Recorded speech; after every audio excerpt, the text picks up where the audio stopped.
እሺ ይሄንን እንግዲህ ዱለት ለመስራት የተጠቀምኩባቸው ነገሮች ጨጓራ፣ ጉበት፣ ኩላሊት፣ ቆሽት ከተገኘ ቆሽት ኦኬ ከዛን ደግሞ ሐሞት ትንሽ ተጠቀማላችሁ።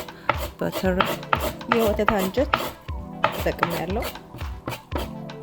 ሽንኩርት፣ ነጭ ሽንኩርት፣ የተለነጠቀ ዝንጅብል፣ ነጭ ቅመም ከዛ ደግሞ ቃሪያዎች ያስፈልጋሉ። ዘይትና ቅቤ አስፈላጊ ነው፣ ወሳኝ ነገሮች ናቸው። ጨውና ውሃ አስፈላጊ ናቸው እንደ የሁኔታው ማለት ነው።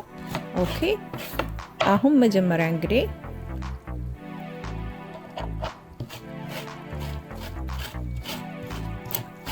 መጀመሪያ ያደረኩት ምንድነው ጨጓራውን በደንብ አርጌ ካጠብኩት በኋላ ከዛ በኋላ በጎን ውሃ ጥድና ውሃ በደንብ የፈላ ውሃ አስቀምጥና ከዛን ጨጓራውን ፒስ ባይ ፒስ ከከተፍኩት በኋላ ዲፕ ያደረኩኝ ጠለቅ ወጣ ያደረኩኝ ጨጓራውን አጥባለሁኝ። ምንድነው ለመፈቅፈቅ ኢዚ እንዲሆንልኝ እንደዛ አረጋለሁ ማለት ነው። በጣም ቀላል ነው። ትንሽዬ በግ ስለነበረች ብዙም ያነክል ትግልና ብዙም ያነክል ኤነርጂ አልፈለገም። የሚገርማችሁ ባንዴ ነው ጸጉሩ የተላቀቀው።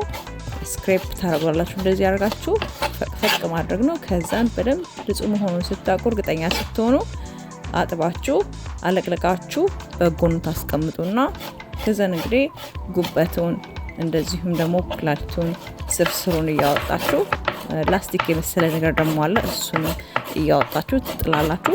በደንብ ደቀቅ አርጋችሁ ትከትፋላችሁ። በጎኑ ታስቀምጣላችሁ። የወተት አንጀትም ተጠቅሜያለሁ ባይዘወይ እሱንም ደግሞ በደንብ ከታጠበ በኋላ ነው በእስክሪብቶ ቀስም ተደርጎ ይታጠባል።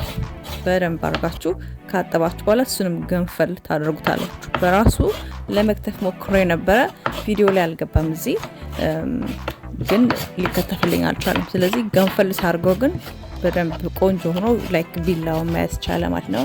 ከዛ በኋላ ያንን ደቃቅ አርጋችሁ ከከተፋችሁ በኋላ ያው አስፈላጊ የሆኑ ነገሮች ነጭ ሽንኩርት፣ ዝንጅብል ወሳኝ ነገር ናቸው። እነሱም በደንብ ብቻሉ በማሽን መፍጨት ነው።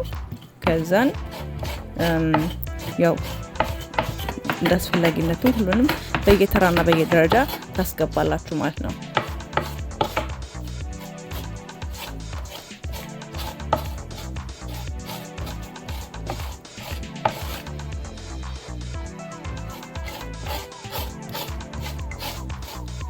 ሰላም ጤና ይስጥልኝ ተመልካቾቼ፣ እንደምናላችሁ? እኔ በጣም ደህና ነኝ፣ እግዚአብሔር የተመሰገነ ይሁን። እኔ ያደራ ነኝ ኤክሶደስ ራይዝ ኤንድ ሻይን። ዛሬ ደግሞ በአዲስ ቪዲዮ መጥቻለሁ። እሱ እንግዲህ እዚህ ጋር እንደምታዩት የዱለት አሰራር ነው። የበግ ዱለት በኔ ቤት በኔ ስታይል እንዴት አድርጌ እንደምሰራ ነው የማሳያችሁ። በጣም ቆንጆ ቪዲዮ ነው። እስከ መጨረሻ ድረስ ተከታተሉ፣ ትወዱታላችሁ። ለቻናሌ ደግሞ አዲስ ከሆናችሁ ሰብስክራይብ በማድረግ እንዲሁም ላይክ ኤንድ ሼር በማድረግ የቻናል ቤተሰብ እንድትሆኑ ኖቲፊኬሽኑን ኦል ኤንድ ኦን በማለት እንድትቀላቀሉ ጋብዛችኋለሁ። አመሰግናለሁ።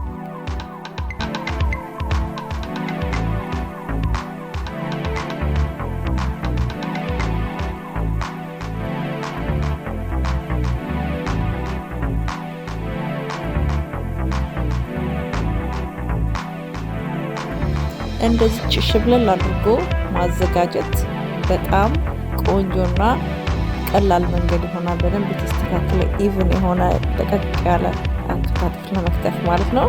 ይሄንን አከታተፍ ስታይል እንግዲህ ከሜሊ ስፓይስ ነው ያየሁት። በጣም ባለሙያ ልጅ ናት። ብዙ ነገር ነው ብታስተምረው። ኦኬ እንደዚህ ማድረግ ይቻላል ለማለት ነው። በተለይ ደግሞ በቃ ኢዚ እንዲሆንላችሁ በጣም ፈልጉ ከሆነ በማሽንም መፍጨት ይቻላል። እዛም ሞክሬ አውቃለሁ። እሱም በጣም ቆንጆ ቀላል መንገድ ነው።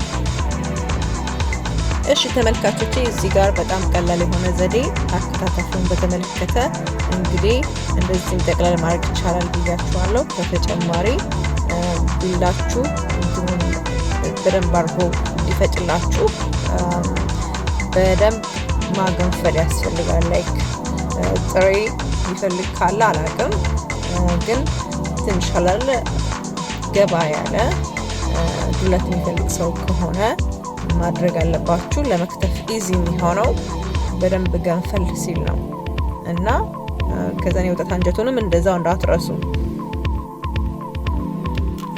እሺ ከዛ በመቀጠል እንግዲህ የፈጨነውን ቀይ ሽንኩርት በደንብ አድርገን እናቆላላለን። ውሃውን በደንብ እስከሚጨርስ ድረስ በደንብ አድርገን አቆላልተን ከዛን ጨጓራውንና ወተት አንጀቱን እንጨምራለን ማለት ነው። ከዛን በደንብ ውሃ መጠጥ እስከሚል ድረስ በደንብ እናበስለዋለን። ነጭ ሽንኩርት እዚህ ጋር አልከተትኩኝም፣ ቪዲዮ ላይ አልገባልኝም ማለት ነው። ነጭ ሽንኩርትና ዝንጅብል መጀመሪያ ነው አብሮ መቁላላት ያለበት፣ ምክንያቱም ዝንጅብል ለመብሰል ጊዜ ይፈጀዋል። ያው ግን በደንብ አርጌ የተለነጠቀ በደንብ ቆንጆ አርጌ ያለነጠቁት ዝንጅብል ነው ያደረኩት። ይቅርታ እንግዲህ ቪዲዮ አልገባም እዚህ ጋር። ከዛን በደንብ ውሃውን እስከሚጨርስ ድረስ በደንብ ይግባባል ማለት ነው። ከዛን በቅቤ ማድረግ ይቻላል። እንደዛ ነው ያደረኩት። መጀመሪያ በቅቤ ነው ያደረኩት። ከዛን እንግዲህ በደንብ ይሄ በስል ድረስ እናይና የምንጨምረውን ደግሞ ታያላችሁ ማለት ነው። አዎ ከዛን እዚህ ጋር እንግዲህ ጉበት ነው። ጉበቱን በደንብ ንጹህ መሆኑን አይታችሁ ከዛን ስርስር አለው ላይ አንዳንድ ቲሹ ነገር አለው እሱን እየነቀሳችሁ ታወጡና ከዛን ደግሞ እንደ ላስቲክ ደግሞ ነገር አለው ላይ ፌለን ነገር አለው እሱን እንደዚሁ እያረጋችሁ እያወጣችሁ በደንብ በደቃቁ ከዳቀቃችሁ በኋላ ኩላሊቱንም እንደዚሁ ሊወጣ ሲል ነው የሚገባው። በደንብ ከበሰለ ሊወጣ ሲል ነው የሚገባው እና የበለጠ ለጋ ያደርገዋል ማለት ነው። አሁን እዚህ ጋር ጉበቱ እየገባ ነው ማለት ነው። ኦኬ እስከ መጨረሻ ድረስ አብራችሁን ቆዩ ፕሊዝ። ለቻናል አዲስ ከሆናችሁ አሁንም ሰብስክራይብ፣ ላይክ እና ሼር። ቴንክ ዩ። እርግጠኛ ነኝ ትወዱታላችሁ። መጪው በዓል የክርስትና በዓል መስቀል በጣም የተዋበ ቆንጆ የተባረከ ጊዜ ይሆንላችሁ። እንኳን ለ2015 ዓመተ ምህረት አደረሰን።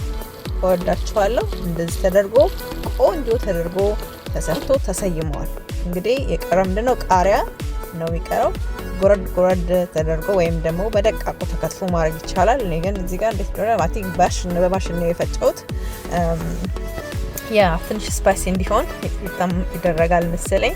ለሚፈልግና ለማይፈልግ እንግዲህ እንደየምርጫችሁ ነው። እኔ በጎን ነው ያደረኩት እንትኑን ቃሪያውን፣ ሁሉም ሰው ስፓይሲ ስለማይፈልግ ማለት ነው። ከዛ በቃ በጣም የሚጣፍጥ እጅግ በጣም እጅሽ ይባረክ የሚያስብል ዱለት ነበር የሰራሁት። ተወዶልኝ ነበረ። በድጋሚ በጣም አመሰግናለሁ። ቴንክ ዩ